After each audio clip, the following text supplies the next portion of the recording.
If you want to start your services as a social media manager, you need to discover the fact that a single manager cannot shoulder and deliver all the responsibilities, which have been outlined in our previous lessons. This is because each of them requires a different skill altogether. In the real world, a social media manager is usually accompanied by 2 other employees. So, companies have to hire at least 3 people to this department. If you work as a freelancer, outsourcing the activities which are to be successfully undertaken by a social media assistant is a great option for your success. You have to realise the importance of multiple hands that could lessen the turnaround time for completing the process. As a social media manager, you need to maintain your own team. For that, you need the following people. 1. Someone who can design and set up social media profiles. This can be Facebook, Twitter, LinkedIn. 2. Someone who can advertise and find leads for the client's Facebook page or Twitter. 3.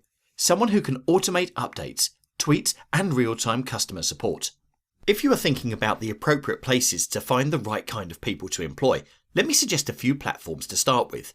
Warrior Forum, Warrior for Hire section, forums.digitalpoint.com, LinkedIn, Fiverr.com. Remember, the activities of a team member can be differentiated on the basis of the 3 different phases. If you are looking at a smaller team size, the activities could be divided amongst 3 members.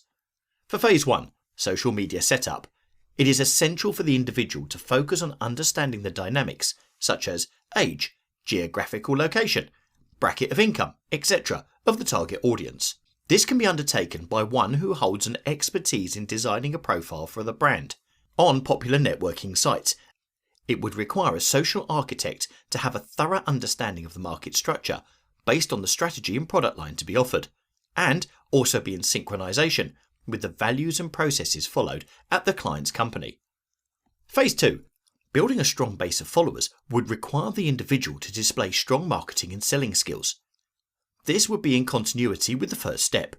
After the target audience has been identified, the next step involves making the profile attractive so that a considerable number of fans and followers can be obtained. An already established brand has the advantage, as it wouldn't face many problems in gaining a good number of followers due to its goodwill and reputation. Phase 3 requires an expert who would be conversant with solving any queries, both online and offline in real-time mode. This requires effective public relations skills. The person is responsible for advocating a brand on social networks. They actively go out within the online community to connect with potential customers and influencers and advocate accordingly.